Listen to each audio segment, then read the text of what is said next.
YouTube world. Thanks for checking in the Khaliis Take. I'm glad you came by. Please hit the subscribe button. Also hit the notification bell so you can get the newest content first. And you want to check out my other videos also. Let me know if you like those. Leave any comments in the comment section of those as well, along with this video. Now, let's just go ahead and talk about the take of the day I want to speak about also. And when I bring this to fruition, I want to say this is my take on this team right now and going forward.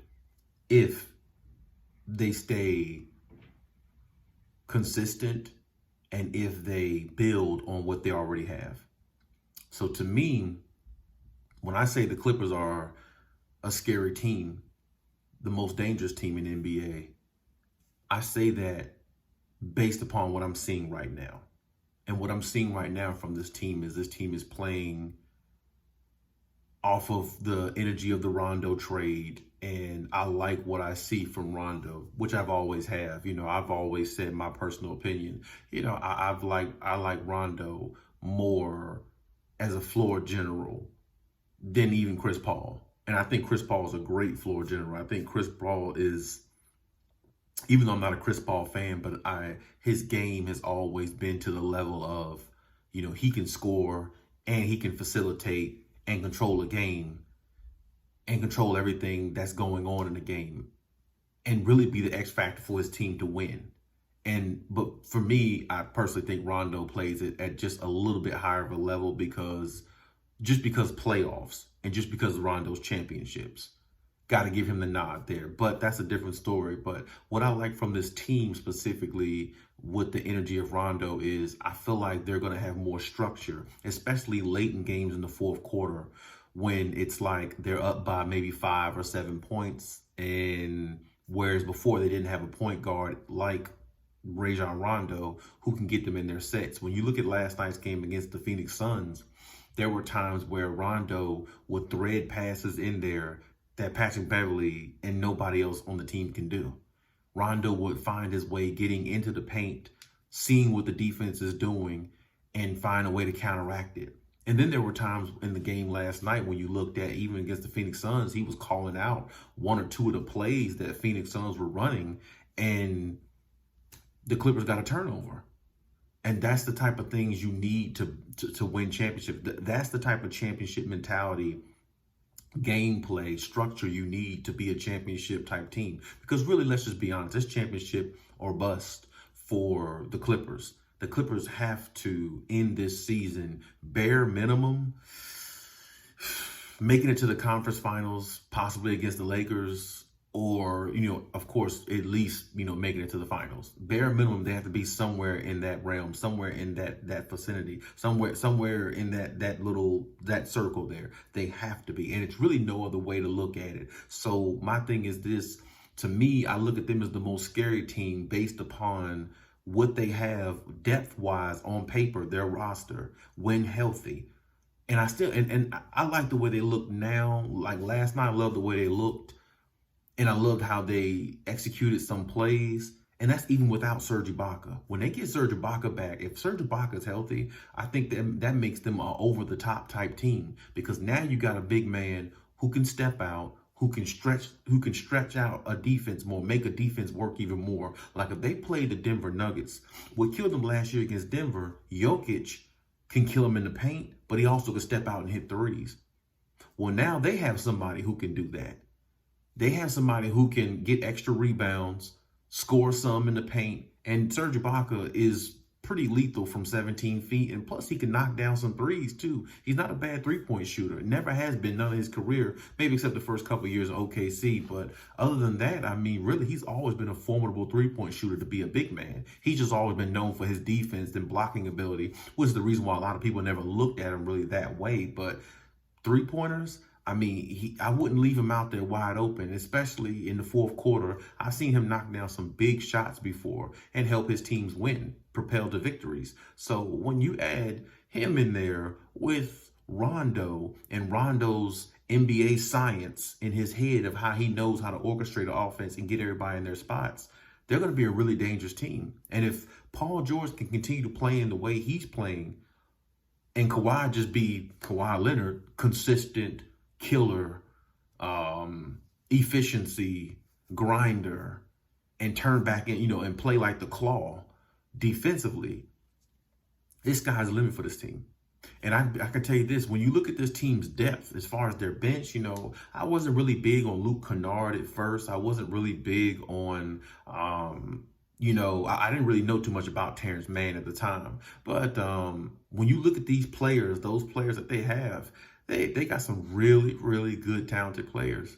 And if Rondo comes off the bench, which I personally think he's going to be in the starting lineup soon, eventually. But if Rondo continues to come off the bench, that's another addition you have coming off the bench.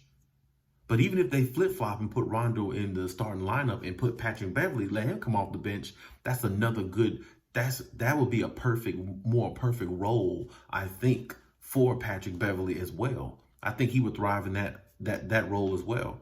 And, just the team overall is playing really good. And when you look at this team on paper, their depth, their roster, they just look like a scary team. And they look like a team when they're healthy. Like I said, they're the only team I think that's built to beat the Lakers. I'm not saying they're going to beat the Lakers in a 7-game series because we don't know that yet. They haven't played each other in a 7-game series for us to know the answer to that. But I think they're the only team in the West that is built to beat them. Because if the Lakers don't play the Clippers in any of these rounds, first, second, third, Western Conference Finals, whatever, the Lakers are going to walk to the championship. Because I'm telling you, there's no other team in the West that really scares the Lakers. And I'm not even saying the Clippers scare the Lakers, but I'm just saying if there is one team that can give the Lakers second thoughts, it would be the Clippers. Because the Clippers are the team that they know want that title. They don't want to be looked at as a team in the basement. They want to be looked at as the team that owns Staples Center. They want to be looked at as the big brother for once between the Lakers and Clippers. So with that mentality, if the Clippers ever got to play the Lakers in a 7-game series, I think LeBron and the Lakers know they're going to get more than what they believe from the Clippers. They're going to get something from the Clippers that they're not going to get from any other team in the West. Because no other team in the West wants to and have something to prove to them more than the Clippers. And that Kawhi versus LeBron, that's the matchup we want to see.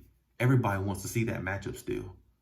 Because everybody know Kawhi is the only person that's been able to guard LeBron throughout his career. Everybody knows that. As much as everybody wants to sit there and deny it and all this stuff, that's the only player that has been able to neutralize LeBron to some ability. Or, to some degree. Kawhi is the only player that's ever been able to do that. Because Kawhi is the only player that's never feared LeBron James.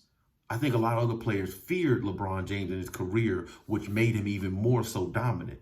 But Kawhi never feared him, so it made it so much more of a better matchup when they played each other. And if they play in a 7-game series, he knows, even though the Lakers might have more, even though a lot of people or some analysts, fans out there might say the Lakers have a better team than the Clippers now, LeBron James, no, that's his arch nemesis right there. I know a lot of people may put Kevin Durant in there, but that's his arch nemesis in Kawhi Leonard. And he knows that's the one person he's going to really have to expend a lot of energy to beat him in a 7-game series. So that matchup there will be great. I definitely hope we see it this year. We got robbed of it last year.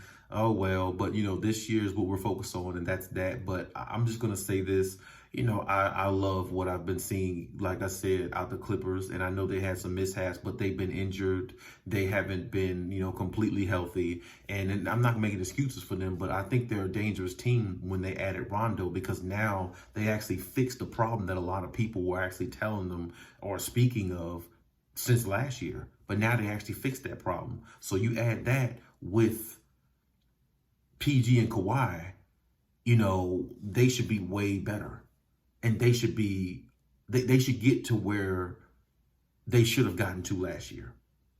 And when you look at this team and when you look how the pieces are fitting, they're number 1 in 3-point percentage. And I think they're top 2 or top 3 in the league in free throw shooting. So they shoot 84% as a team from the free throw line. That can win you championships. Because when you shoot 84% as a team from the free throw line, when we talk about playoffs, what is the playoffs all about? Coming through in the clutch, knocking down your free throws when needed to. And if you have a team shooting that good from the free throw line and number one in the 3-point arc, the league is in the NBA now is built on 3-pointers. It's not a 2-point league anymore. It's all about the 3-point range. So if you're number one in the league in threes, that definitely can help you. Now, I will say this too, not to discredit anything. You live by the three, you can die by the three. And that's always been a statement that's been made in basketball, because sometimes, in a 7-game series, if two or three of them games in a 7-game series, you're not hitting those threes and you're down 0-2, 0-3, you're going to lose that series more than likely. So I don't want the Clippers to fall in love with the three so much to where they forget about, Kawhi Leonard's mid-range, where he likes it, where he likes to operate, and where he can kill teams, and where Paul George can find his way and get to the lane as well. I want the Clippers to be more aggressive as they go forward in the season, because they can mix it up. They can still be the number one 3-point shooting team, but also get their points in the paint more and make more of a presence in the paint. They can do that.